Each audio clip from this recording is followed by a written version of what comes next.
Assalamualaikum warahmatullahi wabarakatuh. Untuk mata kuliah Teknik Perencanaan, kita lanjut pembahasan materi tentang teknik indikator pembangunan. Materi ini sangat penting kita bahas karena ini salah satu bagian inti dari teknik perencanaan ya. Kita masuk ke pengertiannya dulu. Teknik indikator pembangunan daerah itu berarti bukan indikator pembangunan yang menunjukkan adanya indikasi atau ciri-ciri atau tanda-tanda umum kondisi dan perkembangan suatu wilayah atau daerah. Jadi kalau kita ingin menggambarkan kondisi realnya dan perkembangan suatu daerah tersebut, maka kita bisa menggunakan teknik indikator pembangunan daerah ini.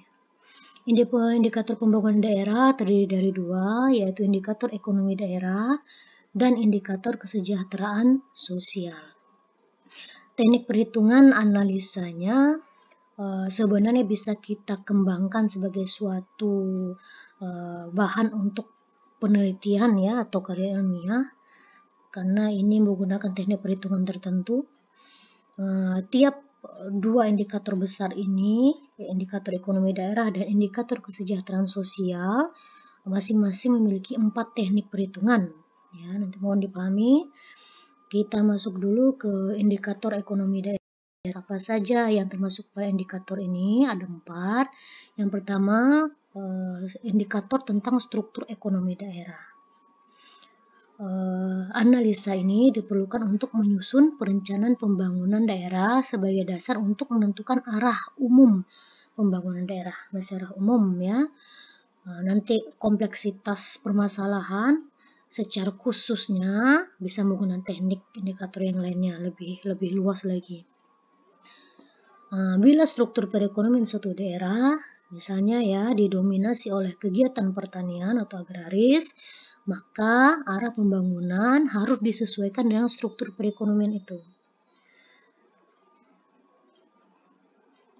Nah, struktur ekonomi daerah ini juga bisa digunakan untuk mengetahui tingkat kemajuan pembangunan daerah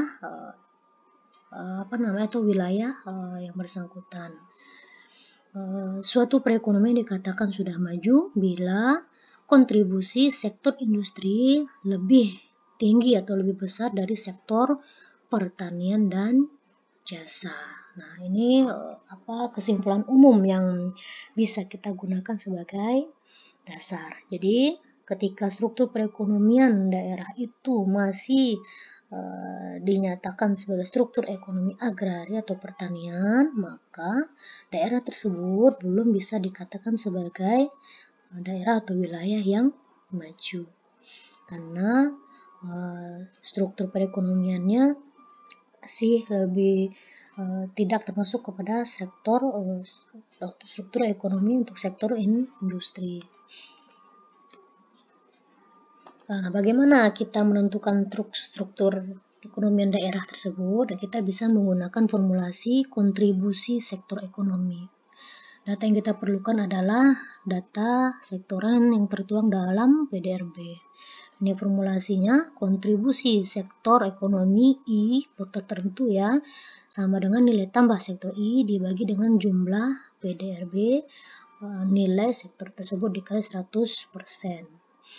Nilai PDRB yang digunakan harga berlaku ya, diperhatikan itu PDRB berdasarkan harga berlaku.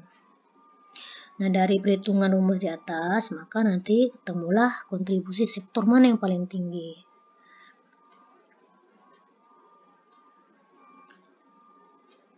Perhatikan di sini, jika nanti ketemu nilai struktur yang mendominasi ternyata struktur industri, sektor industri, maka ini berarti sektor industri bukan hanya industri pengolahan saja ya atau manufacturing, tapi juga termasuk sektor pertambangan, listrik dan air minum. Jadi pahami ruang lingkup nilai atau sub yang menjadi ruang lingkup suatu struktur ekonomi. Yang kedua, indikator pertumbuhan ekonomi daerah. Formulasi yang dapat digunakan adalah laju pertumbuhan. Data yang digunakan tetap PDRB dengan rumus PDRB harga tahun T dikurang dengan PDRB untuk tahun sebelumnya. Dibagi PDRB tahun sebelumnya T kurang 1.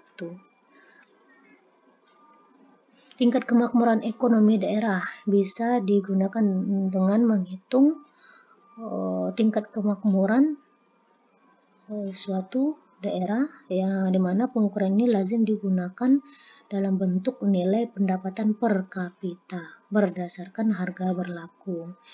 Rumus pendapatan per kapita sama dengan PDRB harga berlaku dibagi dengan jumlah penduduk daerah tersebut. Jadi ada tambahan data di sini, yaitu Anda harus menemukan jumlah penduduk daerah atau wilayah yang ingin Anda analisa. Terakhir, ICOR, Incremental Capital Output Ratio. ICOR ini awalnya muncul dalam pemodelan Harold Domar dalam teori ekonomi makro yang hanya berhenti membahas tentang pertumbuhan ekonomi. Namun sekarang bisa menggunakan atau menaksir kebutuhan investasi. Lebih luas lagi ya pembahasannya ternyata. Pengertian secara umum, ICOR adalah koefisien menunjukkan tambahan. Nah, ini istilah incremental tadi ya, tambahan modal atau capital yang diperlukan untuk mencapai peningkatan suatu produksi atau output tertentu. Jadi suatu wilayah, apakah suatu sektor ekonominya mengalami peningkatan produksi, nah dapat dihitung dengan menggunakan formulasi ICOR. Ini rumus umurnya ya, ICOR sama dengan delta K per delta G.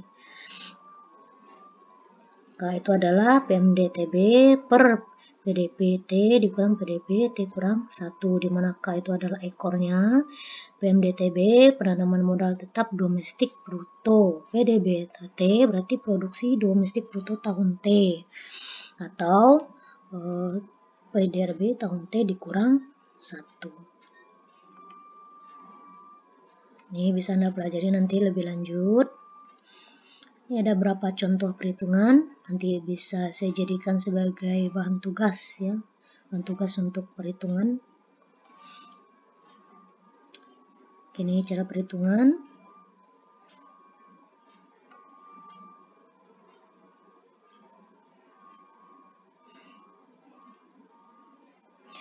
Dari contoh-contoh yang diformulasikan sebelumnya ini, ketika perhitungan ICOR ini dapat dikatakan atau dikategorikan dengan nilai ICOR yang kecil, sehingga dapat disimpulkan bahwa efektivitas penggunaan modal masih relatif besar.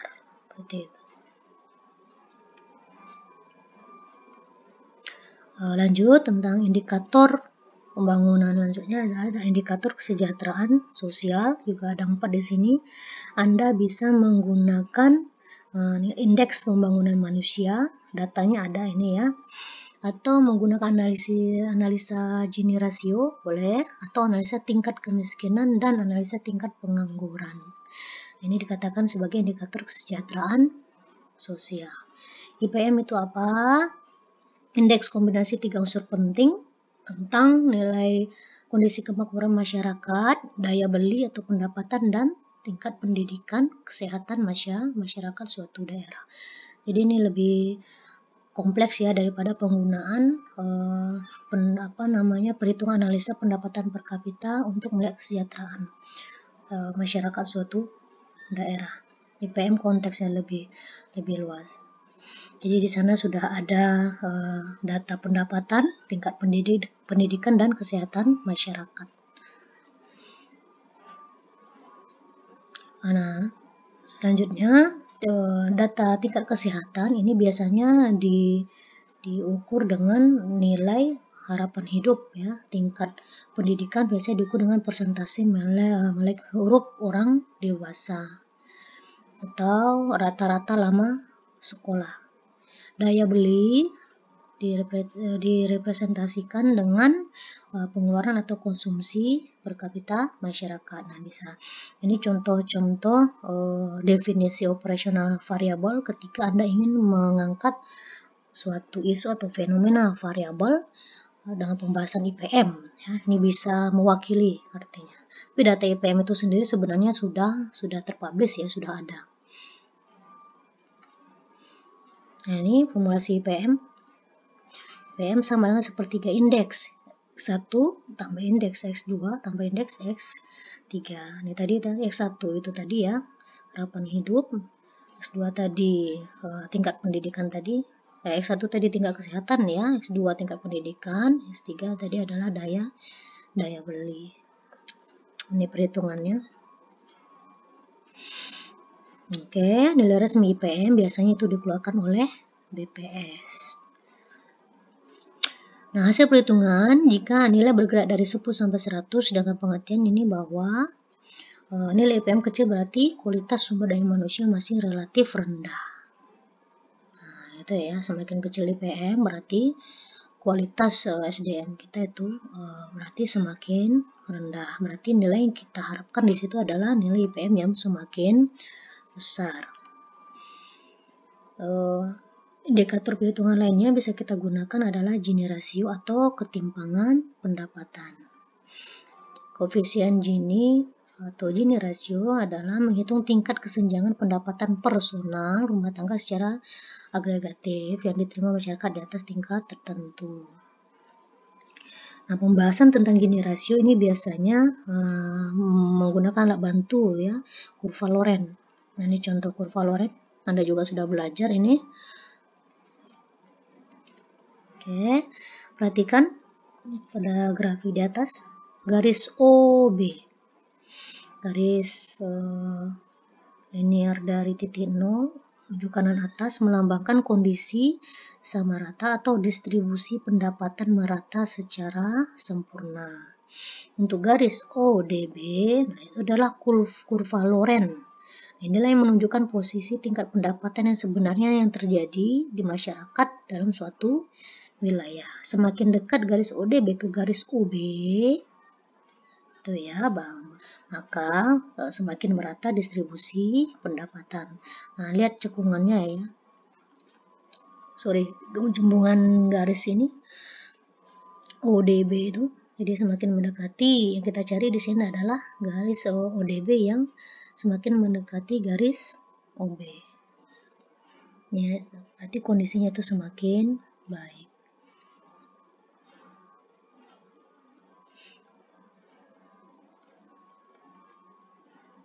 Nah, perhatikan contoh-contoh nilai Gini rasio ya.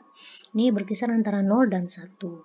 Jika Gini rasio itu kecil dari 0,3, ini berarti ketimpangan semakin rendah.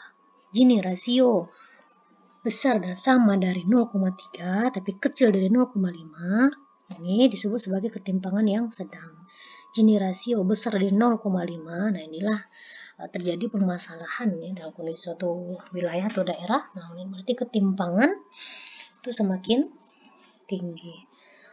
Analisa berikutnya bisa dijadikan sebagai indikator perjalanan pembangunan yang adalah tingkat pengangguran. Tingkat pengangguran merupakan indikator untuk mengukur tingkat kesejahteraan masyarakat. Tingkat pengangguran yang tinggi ini berarti menandakan tingkat kesejahteraan masyarakatnya yang semakin rendah. Biasanya tingkat pengangguran ini memenuhi dua